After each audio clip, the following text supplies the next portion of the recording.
መናገር የሌለባችሁን ነገር በመናገራችሁ የምትከፍሉትን ዋጋ በጸጋ ተቀበሉ። ምክንያቱም ሁሉም ነገር ለሰዎች የሚነገር ስላልሆነ። ንቀትም ሆነ ክብርን መነፈግም የሚጀምረው ከዚሁ ነው። ሰው ምንም ያህል ወዳጃችሁ ቢሆን፣ ምንም ያህል ቀርባችሁ ቢሆን፣ ስለናንተ ግን ማወቅ የሌለበት የህይወት ክፍሎች አሉ። ገደብ የሌለው መታወቅ ለአላስፈላጊ ንቀት ይዳረጋል። ስለዚህ ምን ለማን ይነገራል የሚለውን ማወቅ ትልቁና ቁልፉ ጥያቄ ነው። ሁሉም ነገር በምክንያት በሆነበት ዓለም ውስጥ ሁለት ጆሮና አንድ ምላስ የተሰጠን ለምን እንደሆነ ብንጠይቅ አነሳሳትም። መልሱም ግልጽ ነው። ተፈጥሮ ራሷ ብዙ ማዳመጥንና ትንሽ መናገርን ትደግፋለች። ስለዚህ ዛሬ ከኔ ጋር ሁሉም ሰው ስለናንተ ሊያውቀው የማይገባ የግላችሁ ሚስጥር መሆን ያለበትን 7 የህይወት ክፍሎች ነግራችኋለሁ። መልካም ልብ ካላችሁ ላይክ በማድረግ ይጀምሩ። እስካሁን ለዚህ ቤተሰብ አዲስ ከሆኑ ሰብስክራይብ በማድረግ ቤተሰባችን ይሁኑ።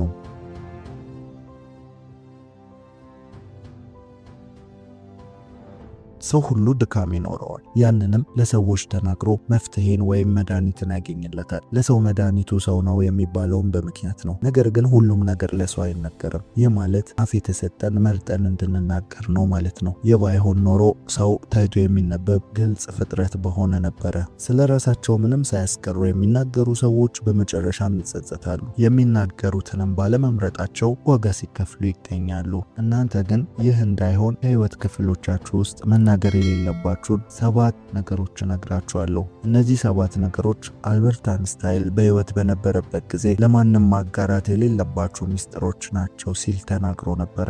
አሁን ወደ 7ቱ ለማንም መናገር ወደሌለብን ሚስጥሮች እንሄዳለን። አንደኛው ለማንም መናገር የሌለብን አሸናፊ የሆንበትን ሚስጥር ነው። አሸናፊ የሆናችሁበትን ሚስጥር መናገር የሌለባችሁ ያ የእናንተ ቁልፍ ስለሆነ ነው። ጥንካሬያችሁን አሳዩ እንጂ አትናገሩ። ምክንያቱም ጥንካሬያችሁ ምንጭ አለው። ማንም ጠንካራ ሰው ደግሞ የሚጥለው ሌላ ነገር አለ። የመጽሐፍ ቅዱሱ ሳምሶን ጠንካራ ሰው ነበረ፣ ጥንካሬውም ይታይ ነበረ። ነገር ግን ጥንካሬው በፀጉሩ እንደሆነ በተናገረ ጊዜ ያኔ ጥንካሬውን ተነጠቀ። ስለዚህ የጥንካሬያችሁን ምንጭ ወይም ጥንካሬያችሁን አትናገሩ። ይህ ለጠላቶቻችሁ የማጥቂያ መንገድን መክፈት ነው። እንዲሁም የስኬቶቻችሁን ምንጮች ወይም ስኬታማ የሆናችሁበትን ነገር አትናገሩ። ይህ ማለት ለሌሎች አታበረታቱም ወይም አትረዱም አታግዙም ማለት አይደለም። ነገር ግን ለስኬት ያበቋችሁን እነዛ ምስጢሮችንም ማጋራት ተገቢ አይደለም። ወይም ይህ ራሱን የቻለ ጊዜና ቦታ ያለው ነገር ነው። እስቲ ተመልከቱ። የትኛውም ሀብታም፣ የትኛውም ስኬታማ ሰው አንድ በአንድ ሁሉን ነገር አይዘረግፍም።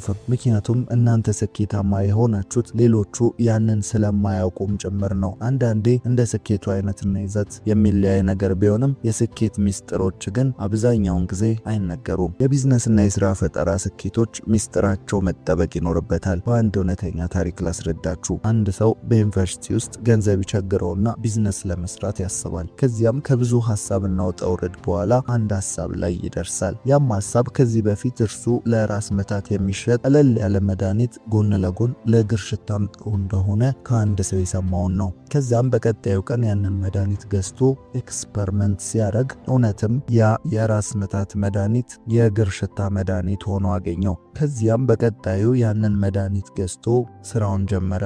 ስራው ግን ያንን የራስ ምታት መድኃኒት እየገዛ እየፈጨ በሌላ ላስቲክ ማሸግ ነበረ።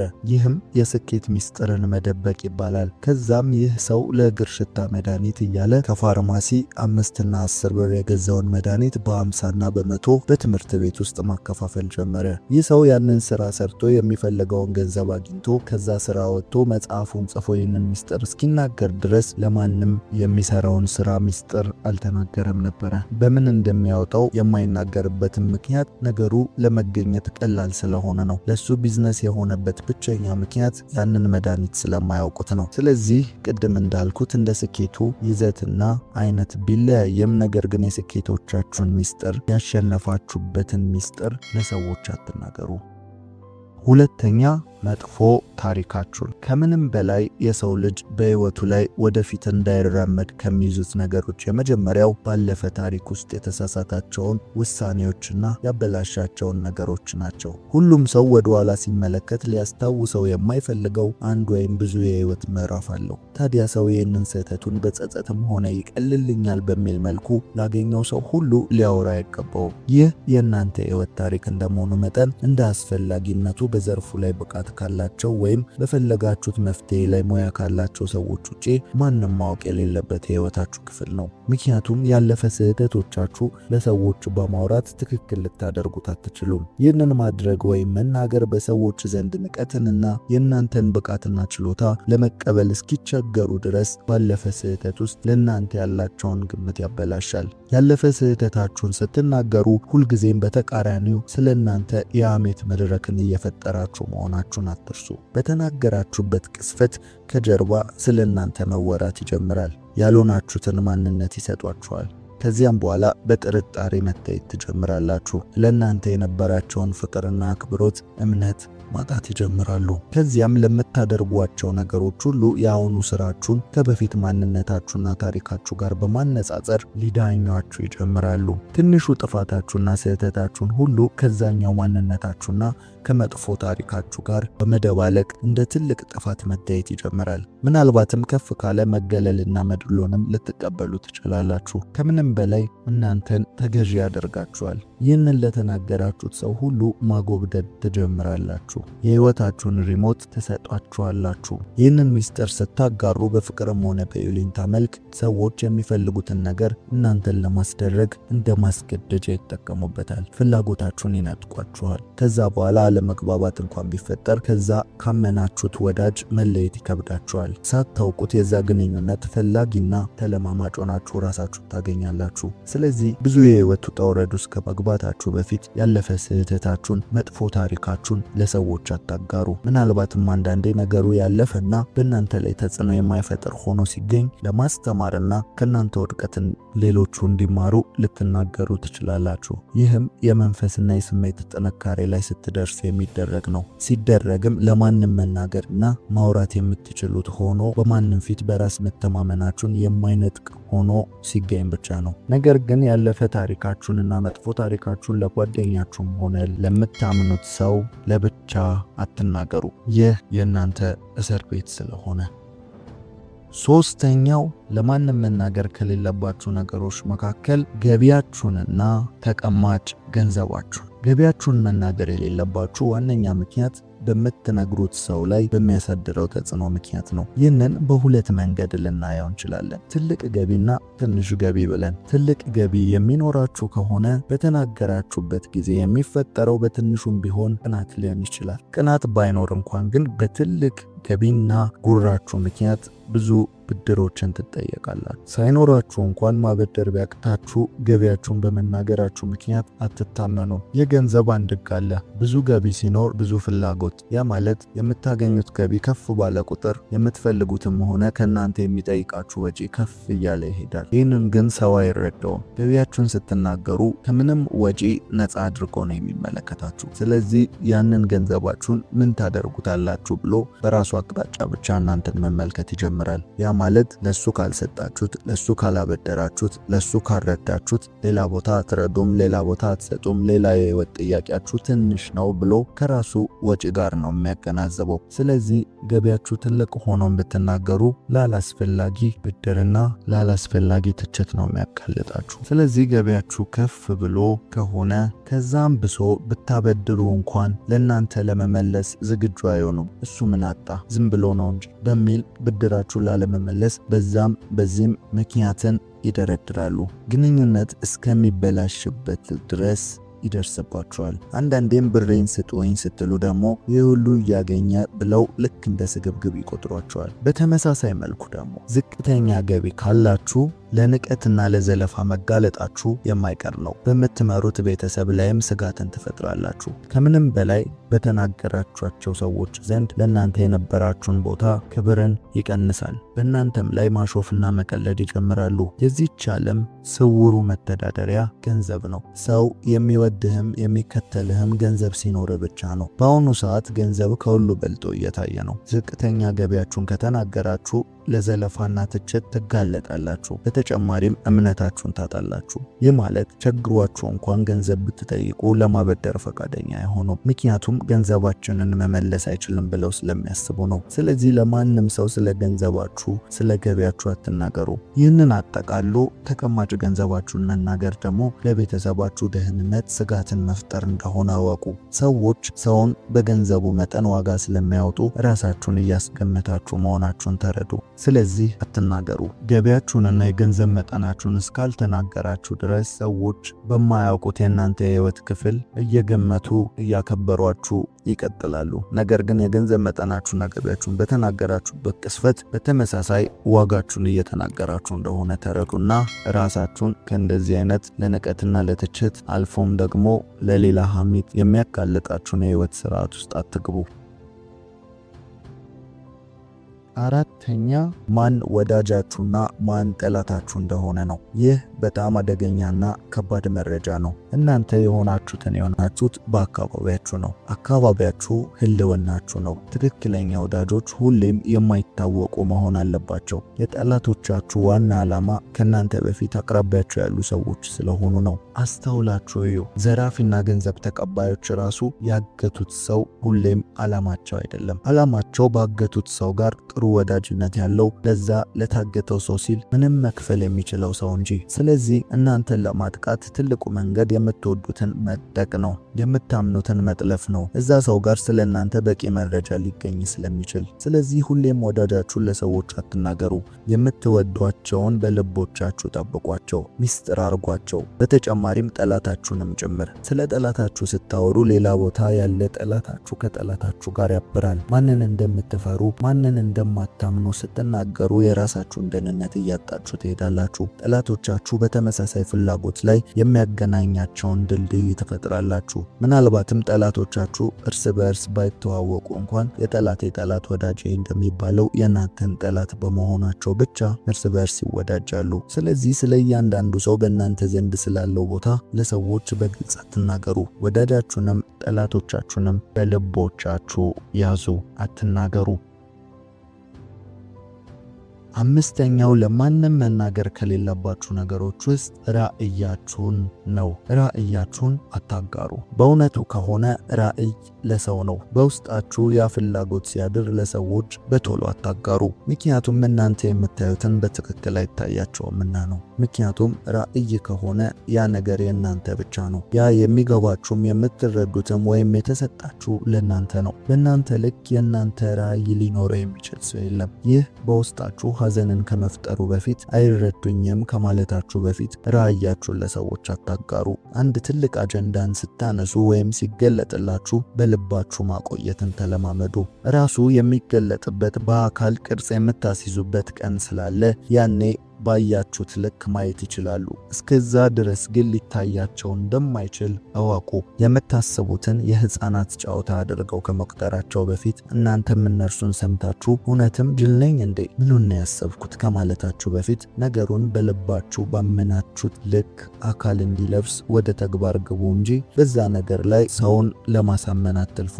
እስቲ ያስቡት። መጀመሪያ ሰው በሰማይ ላይ መብረር የሚል ሐሳብ የመጣለት ሰው በጓደኞቹ በህብረተሰቡ ዘንድ አውሮፕላንን ከመስራቱ በፊት ሐሳቡን ሊያስረዳ ቢሞክር ምን ሊፈጠር እንደሚችል ተረዱ። ራእይ የሆነበት ምክንያት ሁሉም ሰው ማየት ባለመቻሉ ነው። ስለዚህ ራእያችሁን ለማንም አታጋሩ። ሁለተኛው ምክንያት ደግሞ እንዳይሰረቅና ባሰባችሁት ልክ ሳይሰራ ተልከስክሶ እንዳይጠፋ ነው። ራእይ በባለ ራእዩ እጅ ካልገባ ያልታያቸውን ምስል ለመስራት ስለሚጥሩ ነገሩ ምልክት እንጂ በትክክል ሐሳቡን ማውረድ አይችሉም። ስለዚህ ባለ ራእዩ ከሆናችሁ ነገሩን እስከ ዳር ለማድረስ ራእያችሁን በልባችሁ ጠብቁ። ይህ ማለት ጓደኛን አትፍጠሩ፣ መንገድን አብሯችሁ የሚጓዝን ሰው አትፍጠሩ ማለት አይደለም። ነገር ግን ዋናውን ስዕል ዋናውን ራእይ ከማሳየታችሁ ይልቅ እየተጓዛችሁ ባላችሁበት መንገድ ላይ የሚያስፈልገውን በቅርብ ጊዜ ልታደርጉ ያላችሁትን ነገሮች፣ አብረዋችሁ እንዲያደርጉ የምትፈልጓቸውን ሰዎች ወይም ደግሞ እንዲረዷችሁ የምትፈልጓቸውን ሰዎች ብቻ እያናገራችሁ ጊዜያዊ መፍትሄን እየጠየቃችሁ ተጓዙ። እናንተ የምትጓዙት ረጅም መንገድ ቢሆንም ለነሱ ግን አሁን ላይ ሊታያቸው የሚችል ሊገባቸው የሚችል ትንንሽ ነገርን ብቻ እየጠየቃችሁ እርዳታ እየጠየቃችሁ ተጓዙ። ያ ነው የራዕይ መንገድ። ዋናውን ትልቁን ስዕል ማንም ሊመለከትላችሁም ሊረዳችሁም ስለማይችል ነው። ስለዚህ ራዕያችሁን የግል ሚስጥር አድርጉት። ስድስተኛው ስለ ሰው አትናገሩ። ይህ በተለምዶ ሐሜት የምንለው ነው። እናንተ መታማት አትወዱም። ስለ እናንተ እንዲወራ አትፈልጉም። ታዲያ ለምን ስለ ሌላ ሰው ታወራላችሁ? ግድግዳን ስትገፉት በተመሳሳይ ፎርስ እናንተን ይገፋችኋል። ያም አክሽን ኤንድ ሪአክሽን ፎርስ ይባላል። ህይወትም እንደዚህ ነው። አንተ ስለ ሌላው ሐሜት ላይ በተሳተፍኩ ቁጥር ስለ አንተም የሚወራው ወሬ አድማሱ እየሰፋ ይሄዳል። ምድር ላይ ያወጣኸውን ኢነርጂ ውጤት ታገኛለህ። ጊዜን ስለ ሰው በማውራት አታጥፋ። ጓደኛ ሲታማ ለኔ ብለህ ስማ እንደሚባለው አንተ ስታማ የሚሰሙ ሰዎች ነገ እነርሱንም እንደምታማቸው ማሰባቸው ወይም መገመታቸው አይቀርም። ደግሞም ልክ ናቸው። ስለዚህ ሐሜትን ስለ ሰው ማውራትን አቁሙ። ምንም አይነት የሰው ስህተትን በሌላ ሰው ፊት አጋፍጣችሁ አትስጡ። የሰው ገመናንና ምስጢርን የመሸከም ትከሻችሁን አስፉ። ይህ እናንተ በሰዎች ዘንድ ጥሩ ተአማኒነትንና ተወዳጅነትን እንዲኖራችሁም ያደርጋል። ስለዚህ በምንም ሁኔታ ስለ ሰው አታውሩ። ከዛ ጋር ተያይዞ ልናነሳ የምንችለው ነገር ቢኖር ስለ ቤተሰባችሁም አትናገሩ ብለን ነው። ምናልባት በቤተሰብ ውስጥ እየኖራችሁ ይሆናል፣ ወይም የራሳችሁን ቤተሰብ መስረታችሁም ይሆናል። በሁሉም መንገድ ግን የቤተሰባችሁን ገመና ለውጭ ሰው አሳልፋችሁ አትስጡ። በቤተሰብ ጉዳይ የተከሰተው ማንኛውም ነገርን የሚመለከተው ቤተሰብን ብቻ ነው። ይህ የሚከሰተው እናንተ ቤት ብቻ አይደለም። በሁሉም ቤተሰብ ቤት ውስጥ የሚያልፍበት የራሱ ችግር አለ። ትንንሽ ጭቅጭቅና ትንንሽ ክርክሮች ይከሰታሉ።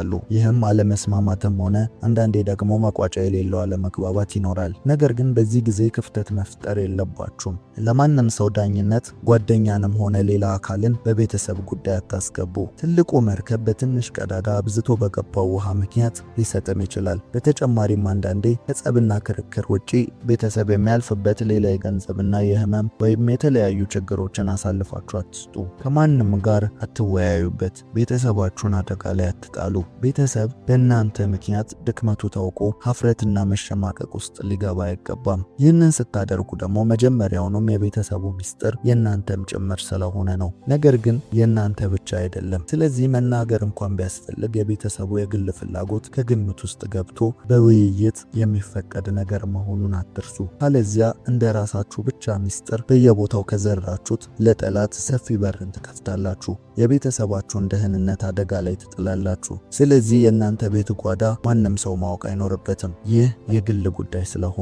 በተጨማሪም ለእናንተ ቅርብና ታማኝ ሰው ከቤተሰባችሁ በላይ ቅርብ የሚሆን የለም። ሊረዷችሁም ሆነ ሊረዷችሁ ቤተሰባችሁ ከእናንተ ጋር ናቸው። ስለዚህ መፍትሄን ፍለጋ ሌላ የሚጎዳችሁን ነገር አታድርጉ፣ አታውሩ። ይህ ምስጢርን መጠበቅ የእናንተን ኃላፊነት የመጠበቅ ብቃት ያሳያል። ስለዚህ በሐሜት መሳተፍም የለባችሁም። ስለ ቤተሰባችሁም ለሰዎች ተንትናችሁ መናገር የለባችሁም።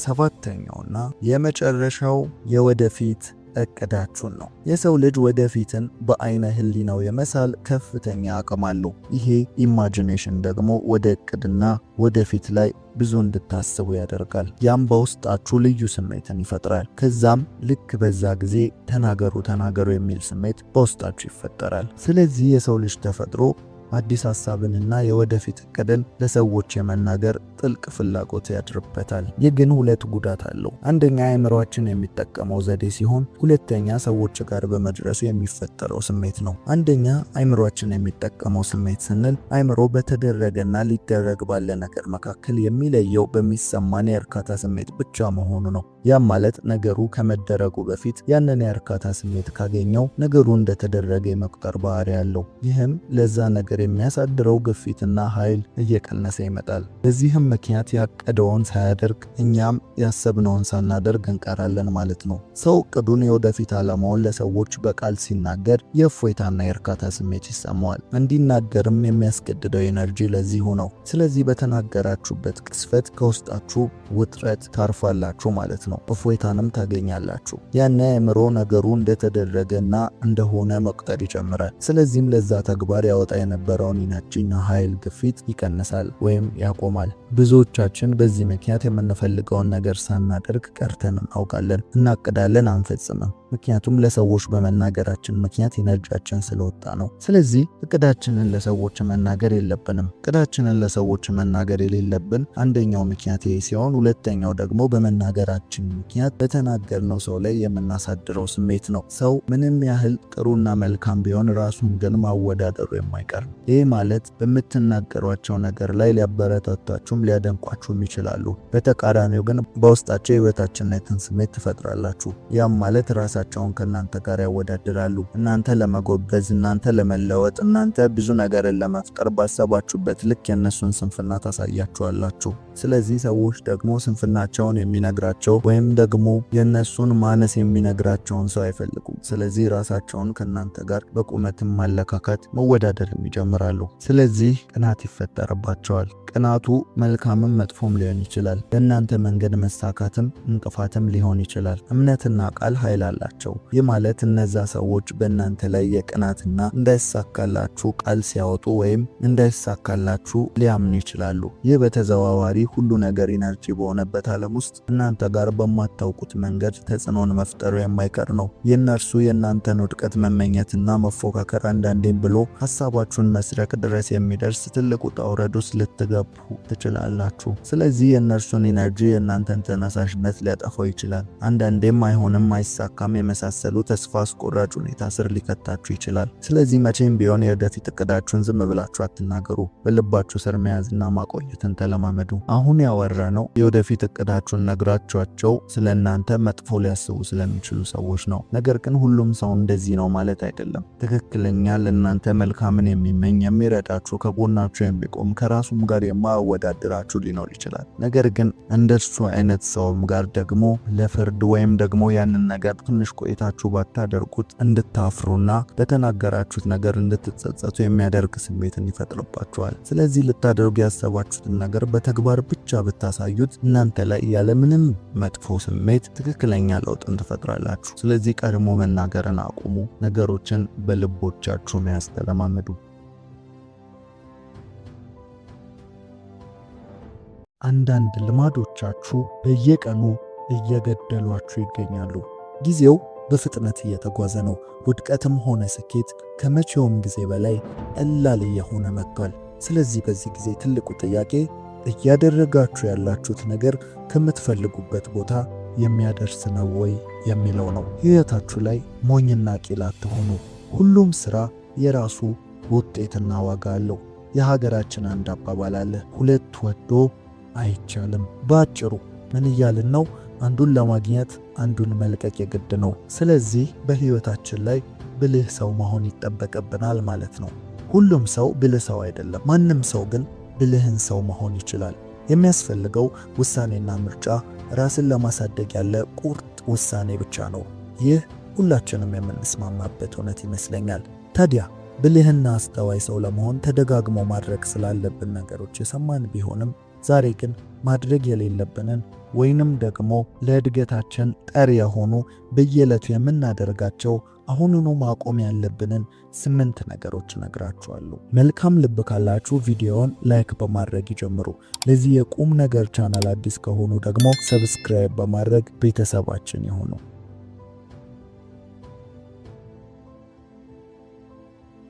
ብልህ ሰዎች ከማያደርጓቸው ነገሮች መካከል አንደኛው ጥቅም ከሌላቸው ማህበራዊ ሚዲያዎች ይቆጠባሉ። ይህ በተለይ በአሁኑ ዘመን ላይ አንጾት ልንሰጠው የሚገባ አሳሳቢ ጉዳይ ከሆነ ሰነባብቷል። ሰዎች በእጃቸው ባለችው ስልክ ዓለምን መዞር፣ አንድ ርዕስን ማውራትና ከዓለም ጋር መገናኘት እየቀለለ መጥቷል። ታዲያ ይህንን ሙሉ ለሙሉ በጭፍን የምንቃወም ሳይሆን ግን ጥቅምና ጉዳትን የምናመዛዝን ካልሆነ ይዞን መጥፋቱ የግድ ነው። ራሳችንን በዚህ ዘመን በሚጠቅመን ርዕሰ ጉዳይ ላይ ብቻ እንድናሳተፍ ማድረግ እጅግ እየከበደ መጥቷል።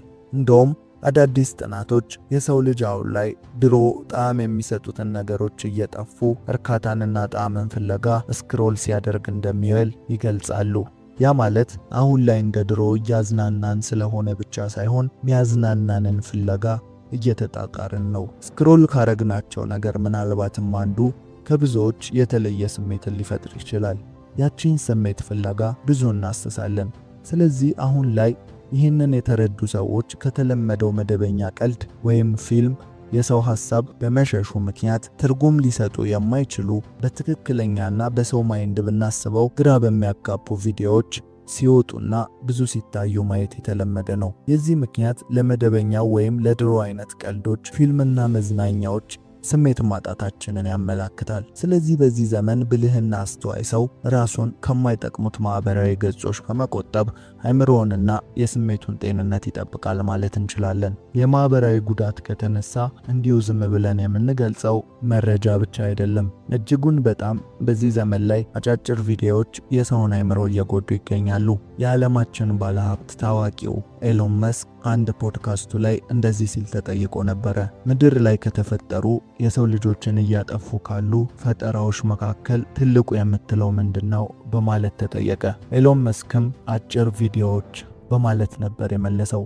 አጫጭር ቪዲዮዎች የሰውን ልጅ አእምሮ እጅግ በጣም እያሰነፉትና የተለያዩ ልምዶችን እያላመዱት ይገኛሉ። በአጭሩ መደሰት፣ በአጭሩ ማዘን፣ በአጭሩ ነገሮችን ማከናወን እንዲሁም ትዕግስትን ማጣትን፣ ትኩረትን ማጣትን እያጎናጸፉት ይገኛሉ። ይህ ለወደፊቱ የሰው ልጅ ዕጣ ፈንታ እጅግ አሳሳቢ የሆነ የሚመጣ ጉዳይ ነው። የሰው ልጅ እየደከመ፣ ቴክኖሎጂ እየበረታ፣ የሰው ልጅ እየሰነፈ፣ የሰው የእጅ ስራዎች ግን እጅግ በጣም ፐርፌክትና ጥንቅቅ አድርገው የሚሰሩ እየሆኑ መጥተዋል። ታዲያ የሰው ልጅ አስፈላጊነት በዚህ ጊዜ ላይ ራሱ ላይ በማተኮር በመስራት ላይ ካልሆነ የወደፊት ዕጣ ፈንታው ከአንድ የቴክኖሎጂ ፈጠራ ያነሰ ሊሆን የሚችልበት እድል የሰፋ ነው። ስለዚህ ይህንን እንደ ቁም ነገር ወስዳችሁት ከማይጠቅማችሁ ማህበራዊ ሚዲያዎች ራሳችሁን በመቆጠብ ራሳችሁን ታደጉ።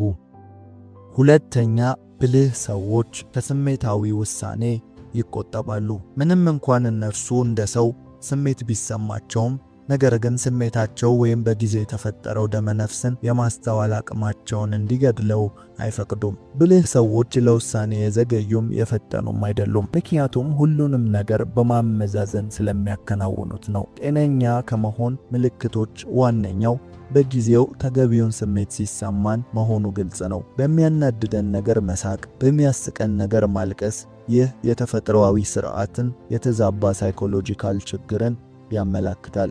ስለዚህ ስሜት የለሽ መሆን ጤነኛ አለመሆን ነው ካልን ስሜትን ማዳመጥና በትክክል መረዳት ጤነኝነት ነው ማለት ነው። ስሜት ጤነኛ ነው ካልን ደግሞ ብልህ ሰዎች ስሜታቸውን እንዴት ያስተናግዱታል የሚለው ነው ማለት ነው ትልቁ ጥያቄ። ሁልጊዜም ብልህና አስተዋይ ሰዎች ስሜታዊነታቸው በማስተዋልና የማሰብ ችሎታቸውን እንዲያደበዝዝ ወይም የውሳኔ አሰጣጥ ሂደታቸውን እንዲያዛባ አይፈቅዱም። ይህንንም ተግባራዊ ለማድረግ በስሜት ውስጥ እንደሆኑ በተሰማቸው ጊዜ ለራሳቸው ከውሳኔ በፊት ጊዜ ይወስዳሉ። አንድ በተደረገ ጥናት በትንሹ አንድ ጉዳይ ከተፈጠረ በኋላ ለራሳችሁ 48 ሰዓታትን ብትሰጡት በነገሩ ላይ ትክክለኛና አስፈላጊ ውሳኔን መወሰን ያስችላችኋል ይላል። ይህም የሆነበት ምክንያት ነገሩ ከተፈጠረበት ጊዜ አንስቶ እስከ 48 ሰዓቱ ድረስ የተፈጠሩ ስሜቶችን ማራገፍና ነገሩን አመዛዝነው ለመወሰን ስለሚያስችላችሁ ነው። ስለዚህ ብልህ ሰዎች ሁልጊዜም በስሜታዊነት ከሚሰጥ ውሳኔ ራሳቸውን ይቆጥባሉ። በስሜታዊነት የሚሰጥ ውሳኔ ስንል ግን ሁልጊዜም ንዴትና ብስጭትን ብቻ አይደለም። በደስታም ጊዜ የሚገቡ ቃል ኪዳኖች ማስተዋል ያስፈልጋቸዋል። የሰው ልጅ በደስታ ጊዜ በስሜታዊነት የማይፈጽመውን ቃል ይገባል። ከዛም በዛ ታስሮ ሲኖር እንመለከተዋለን። ስለዚህ ደስተኛ በምንሆንበት ጊዜ ቃል አለመግባት እንዲሁም በምናዝንበትና በምንበሳጭበት ጊዜ አለመወሰን ነገሮቻችንን በትክክለኛው መንገድ እንድንመራ ያግዙናል ማለት ነው። ሶስተኛው ብልህ ሰዎች አላስፈላጊ ኃላፊነቶችን አይቀበሉም። በእርግጥ በተደጋጋሚ በሳልና ብልህና አስተዋይ ሰዎች ኃላፊነትን እንደማይሸሹ ወይም የመቀበል ዝንባሌ እንዳላቸው የታወቀ ቢሆንም ነገር ግን ሁሉንም ኃላፊነቶች ግን ያግበሰብሳሉ ማለትም ግን እንዳልሆነ ልብ በሉ። በህይወት ውስጥ እንደ ጊዜው እንደ ወቅቱ የሆኑ ኃላፊነቶችን በህይወታችን ላይ ማጋጠማቸው የማይቀር ነው። እነዚህንም ተቀብሎ ተገቢውን ምላሽ መስጠትና ነገሩን በብቃት መወጣት እጅግ አስፈላጊ ነገር ነው እና ግን አሁን ባልነው መንገድ በብቃት ነገሮቹን ለማከናወን ስለ ነገሩ ጠለቅ ያለ ግንዛቤ አንዳንዴም ለኃላፊነቱ የምንወስደው ጊዜ አለ ወይ?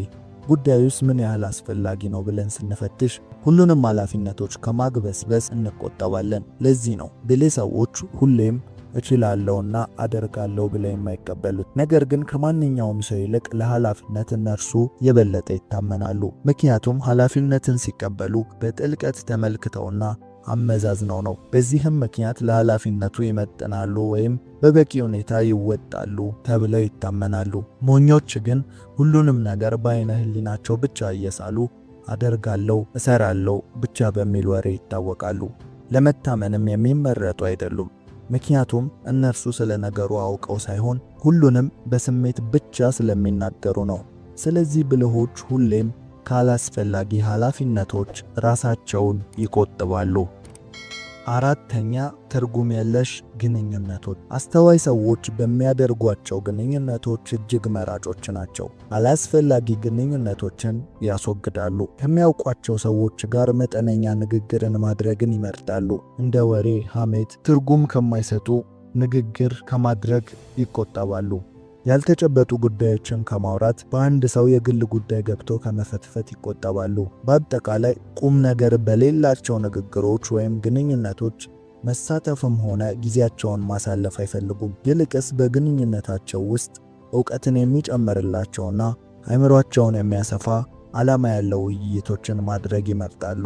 ይህ ብቸኛ ስለመሆን ወይም የማያውቁትን ሰው ስላለማናገር አይደለም። ይህ የሚያተኩረው በየትኛውም ግንኙነት ውስጥ ለእናንተ ስለሚሰጠውና ለወደፊት ለህልማችሁ ስለሚያደርገው አበርክቶ ነው። የማይጠቅማችሁ ሰፈር አትዋሉ።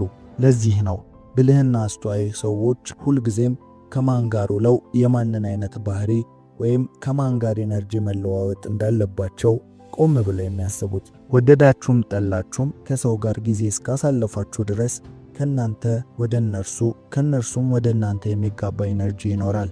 ስለዚህ በግንኙነት ውስጥ ብልህና አስተዋይ ሰዎች በመራጭነታቸው የታወቁ ናቸው። ለግንኙነታቸው ፍጹም ጠንቃቃና አስተዋይ ናቸው። በዚህም ምክንያት ራሳቸውን ከትርጉም የለሽ ግንኙነቶች ይቆጥባሉ። አምስተኛ፣ አውቃለሁ ማለትን። ብልህ ሰዎች ብዙ ጥበብ እንዳያመልጣቸው አውቃለሁ ከማለት ራሳቸውን ይቆጥባሉ። በዚህም ምክንያት የሁል ጊዜም ተማሪ ናቸው ማለት እንችላለን። ታላቁ ሶቅራጠስ በጊዜው ብልህና አስተዋይ ሰው ከነበሩ ሰዎች አንዱ ሲሆን ታላቁ የሚታወቅበት መመሪያ ግን እኔ የማውቀው አለማወቄን ነው በማለት ነበር። የሰው ልጆች መቼም ሁሉንም አዋቂ መሆን እንደማንችል ልንገነዘብ ይገባል። ስለዚህ ሁሌም የተማሪነት ልቦናን ልንይዝና ክፍት የሆነ አእምሮን ልናዘጋጅ ይገባል። ለአዳዲስም ሆነ ለፈጠራ ነገሮች የተማሪ አእምሮ ተመራጭ ነው። አውቃለሁ ብሎ ራሱ ላይ ትልቁን ደጅ የዘጋ ሰው ዘወትር በነበረበት ሲረቅጥና ሲከርም እንመለከተዋለን። እናንተ ግን የተለየን ነገር መላመድም ሆነ ማወቅን አትፍሩ። ይህ የተፈጥሮም ሆነ የፈጣሪ ስጦታ ነው። ዕውቀታችን አንዴ የሚገነባና የማይቀየር ቢሆን ኖሮ ገና ስንፈጠር በቂና አስፈላጊ ዕውቀትን ይዘን ሌላው ባላስፈለገን ነበረ።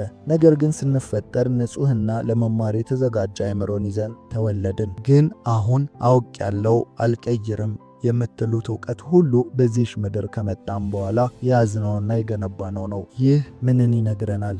እኛ ማለት የዕድሜ ልክ ተማሪዎች መሆናችንን ነው። ከሕይወት ትምህርት ቤት የምንመረቀው በሞት ብቻ መሆኑን ተገንዘቡ። እስከዚያ ግን ሁሌም ዝግጁ የሆነ ክፍት ልቦናን አዘጋጁ። ብልህ ሰዎች ለዚህ ነው አውቃለሁ ከማለት ራሳቸውን የሚቆጥቡት። በዚህም ባህሪያቸው ዘወትር ራሳቸውን ሲያሻሽሉና ትላንት ከነበሩበት ሁልጊዜም አንድ እርምጃ ወደፊት ሲቀርቡ ይታያሉ። 40 ዓመት አንድን ስራ የሰራ ሰው ስንት ዓመት የሥራ ልምድ ያለው ይመስላችኋል? መልሱ ግልጽ ነው። ቢበዛ 1 ዓመት የሥራ ልምድ አለው ልንል እንችላለን። ምክንያቱም ያቺን 1 ዓመት እንጂ 40 ዓመት የደከማት ሌላ ዕውቀትና ራሱን ሲያሻሽል ስላልተገኘ።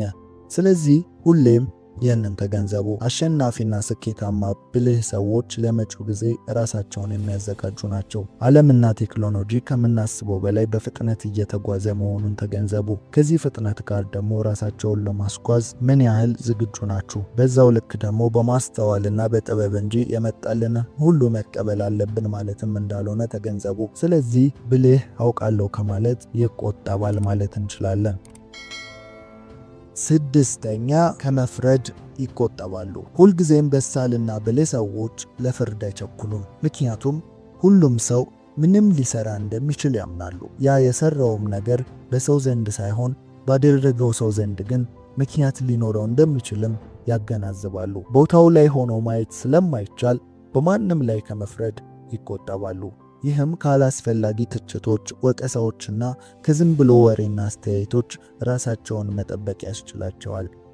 በዚያም እየተሳተፉ ሰዎች ላይ ሲፈርዱ አይገኝም። ሌላ ይህንን የማያደርጉበት ምክንያት ደግሞ የሰው ልጅ ስላለው የእውቀት ውስንነት ጠንቅቀው ስለተረዱ ነው። መጀመሪያ እንዳነሳ ነው ሁሉንም አውቃለሁ የሚል ሰው ባለመኖሩ ምክንያት በማንም ላይ ከመፍረድ እንቆጠባለን ማለት ነው። የማያውቅ ሰው ባላረጋገጠው ነገር ላይ አይፈርድምና። ስለዚህ ብልህ ሰው በተጨማሪም ለሰዎች ያዝናል። ይበልጡኑ ለመረዳትና ምንም ያርቁ በምን ምክንያት ሊያደርጉት እንደቻሉ ለመረዳትና ለማገዝ እንጂ ከጀርባ ሆኖ በሐሜት ሰዎችን ሲተች አይገኝም። ይህም የአስተዋይን ሰው አንድ ባህሪን አጉልቶ ያሳየናል። ያም ሁልጊዜም ብልህ ሰው ለውጥ ማምጣት በሚችልበት ቦታ ላይ ለውጥ ማምጣት በሚችልበት መንገድ ይገኛል እንጂ ለውጥ ማምጣት በማይችልባቸው ርዕሰ ጉዳዮች ላይ ባለመሳተፍ ራሱን ይቆጥባል። ይህም ብልህን ሰው ሁሌም የመፍትሄ ሰው ያደርገዋል ማለት ነው። ስለዚህ ሁሌም ብልህ ሰው ከመፍረድ ራሱን ይቆጥባል። መፍረድ ማለት በተቃራኒው ራስን ጻድቅ አድርጎ መመልከት እንደማለት ነው። ወይም የራስን ጉድፍ የራስን ችግር አለመመልከት ማለት ነው። ሰዎች ላይ ልትፈርዱ አንድ ጣታችሁን ስትዘረጉ አራቱ ጣቶች ወደ ራሳችሁ ነው እንደሚባለው ማለት ነው። ስለዚህ ሁልጊዜም ሰዎች ላይ ስትፈርዱ በተመሳሳይ መነጽር የእናንተ ስህተትና የእናንተ ጥፋት ጎልቶ ይታያል ማለት ነው። ስለዚህ በመጀመሪያ ራሳችሁ ላይ ያለውን ችግር አጥሩ። መቼስ ማንም ሰው እዚህ ምድር ላይ ጻድቅና ምንም አይነት ስህተትን የማይሰራ ሰው አይደለም። ስለዚህ ሰዎች ላይ ከመፍረዳችሁ በፊት ራሳችሁ ላይ አተኩሩ። ይህ ብልህ ሰዎች የሚያደርጉት ዋነኛ ባህሪያቸው ነው። ሁልጊዜም ለፍርድ አይቸኩሉም ብቻ ማለት ሳይሆን ደግሞ ከፍርድ ራሳቸውን ይቆጥባሉ። አንዳንድ ጊዜ ፈልገን ሳይሆን አእምሯችን ራሱ የራሱን ፍርድ ሊያስተናግድ ይችላል። ሁልጊዜም ታሪክን ስንሰማ በአንደኛው ሳይድ ላይ ሆነን መስማታችን የግድ ነው። ሰዎች መካከል ላይ ሆነን ሁሉንም መረዳት አንችልም። በዳይና ተበዳይ ካለ ወይ ተበዳዩን ወይ በዳዩን እንደግፋለን። ስለዚህ ይህን አይነቱ ፍርድ በሚያጋጥመን ጊዜ ደግሞ አእምሯችንን ከፍርድ ሂደቱ እንዳይፈርድ ማመቻቸት ይጠበቅብናል። ይህ ብዙ ጥረትን የሚጠይቅ ነው፣ የአእምሮ ልምምድንም የሚጠይቅ ነው። ምክንያቱም በተፈጥሯችን የሆነ ታሪክን ስንሰማ ወይም ደግሞ የሆነ ነገርን ስናይ ለፍርድ በፍጥነት የሚቸኩል ልቦና ስላለን ነው። ስለዚህ ከተፈጥሯችን በላይ በሆነ ልምምድ ራሳችንን ከፍርድ ልንቆጥብ ይገባል። ስለዚህ ብልህ ሰዎች ሁልጊዜም ከፍርድ ራሳቸውን ይቆጥባሉ። ሰባተኛ ለአስተያየት ዝግ አይደሉም። አስተዋይ ሰዎች አስተያየቶችን፣ ነገሮችን ለማሻሻል ለመለየት በዋጋ ሊተመን የማይችል መሳሪያ መሆኑን ያውቃሉ። ምንም እንኳን ለመስማት አስቸጋሪ ሊሆን ቢችልም አዎንታዊ ለውጦችን ለማድረግ ግን እድልን ይሰጣል። ትችት ሊደርስባችሁ የሚችሉ ሁኔታዎችንና ወቀሳዎችን ከማስወገድ ይልቅ ራሳችሁን ወደ ውጭ አውጥታችሁ የተቻላችሁን ሁሉ አስተዋጽኦ አድርጉ። ያ ማለት አስተያየቶችን ሁሉ ይቀበላሉ ማለትም እንዳልሆነ ልብ ልትሉት ይገባል። ነገር ግን የአስተያየቶችን ልክነት ከመዘኑና በእነርሱ ዘንድ ተቀባይነት ካገኘ በኋላ ለመለወጥ ወይም ማሻሻል አይሰንፉም። ይሄ ማንነት ደግሞ ሁልጊዜም በለውጥ ውስጥ የሚኖር ሰው ማንነት ስለሆነ በጊዜ ሂደት ውስጥ ኋላ ቀር ሆነው አይገኙም። ያ ማለት ከዘመኑ ጋር ፈጥነው ማደግን ይችላሉ ማለት ነው። በምሳሌ ስናየው ድሮ ካሴትና ሲዲ ይሸጥ የነበረ ሰው አሁን ዘመን ላይ ተቀይሮ ወደ ፍላሽና ኢንተርኔት ስንገባ ራሱን በምን መንገድ ያሻሽላል ወይም እንዴት ሰርቫይቭ ያደርጋል ብላችሁ መመልከት መቻል አለባችሁ። አያችሁ፣ አንዳንድ ጊዜ ላይ የነበሩ ቢዝነሶች በጊዜያት ሂደት እንደየዘመኑ ይቀያየራሉ። ለአስተያየትና ለመሻሻል ክፍት ልብ ያለው ሰው ከሆነ ተመቻችቶ አንድ ቦታ ላይ የማይቀመጥ ሰው ነው ማለት ነው። ስለዚህ ሁልጊዜም በሚደርሰው አስተያየት ውስጥ ከኖረ ራሱን አሻሽሎ ስለሚኖር ያሸንፋል። ልባም ሰው ሁልጊዜም ለመማር ዝግጁ ስለሆነ አስተያየትን እየተቀበለ ይቀጥላል ማለት ነው። ያ ካሴትና ሲዲ ሻጭ ራሱን ከዘመኑ ጋር ካላዘመነ ግን ሁልጊዜም ይጠፋል። ይህንን ደግሞ ራሱን ከዘመኑ ጋር ለማዘመን የሚመጣለትን አስተያየት መቀበል መቻል አለበት። አያችሁ፣ ሁልጊዜም ለሰዎች አስተያየት አይምሯችሁና ልባችሁን ክፍት ማድረግ አለባችሁ። በስራችሁ ላይ፣ በኑሯችሁ ላይ ሰዎች መጥተው አስተያየትን ሲሰጣችሁ መመዘኛችሁን ከፍታችሁ መመዘን አለባችሁ። አስተያየትን በሙሉ አልቀበልም ማለት ለጥፋት ይዳርጋል። ማንም በእኔ ላይ አይመለከተውም፣ ምንም አይመለከተውም ብላችሁ አታስቡ። ብትሰሩ ስራን የምትሰሩት ለሰው ነው። ብትኖሩ ከሰው ጋር ነው። የምትኖሩትም እዚህ ዓለም ላይ ነው። ስለዚህ ዓለም ላይ የሚካሄደው ነገርና ሰዎች የሚፈልጉት ነገር ሁሉ ይመለከቷችኋል ማለት ነው። አገልግሎት ሰጪ ከሆናችሁ አገልግሎታችሁን እንደ ሰው ፍላጎት እያስተካከላችሁ መሄድ አለባችሁ። ዓለም ላይ የሚቀያየሩ ዜናዎችም ካሉ ስራችሁን፣ ኑሯችሁን ስለሚነካ መስማትና ራሳችሁን እያሻሻላችሁ መሄድ አለባችሁ። ስምንተኛውና የመጨረሻው ብልህ ሰው እዚህም እዚያም ከማለት ራሱን ይቆጥባል። ይህ የብልህ ሰው ትኩረት አጠባበቅ ነው። ብልህ ሰው ፍጹም የሆነ ንጹህ ትኩረትን ይለማመዳል። ለሰው ልጅ ስኬት ወሳኝ ከሆኑ ነጥቦች ዋነኛው ትኩረት መሆኑን ተገንዘቡ። ትኩረት የሌለው ሰው የሚይዘው የሚጨብጠውን ያጣ ሰው ነው። ብልህ ሰው ግን በህይወቱ ውስጥ ነገሮችን በልዩ ትኩረት ያከናውናል። ሲበላ ስለ ምግብ፣ ሲሰራ ስለ ስራው፣ ሲተኛ ስለ እረፍቱ ብቻ ትኩረት በማድረግ ይኖራል ማለት ነው። ካልተጨበጠ ህይወት ራሱን ይጠብቃል። ሁሌም ያየው ሁሉ የሚያምረው እዚህም እዚያም የሚሯሯጥ አይደለም። ሰው ሁሉ ያበላል ወዳለው ግር ብሎ አይጓዝም።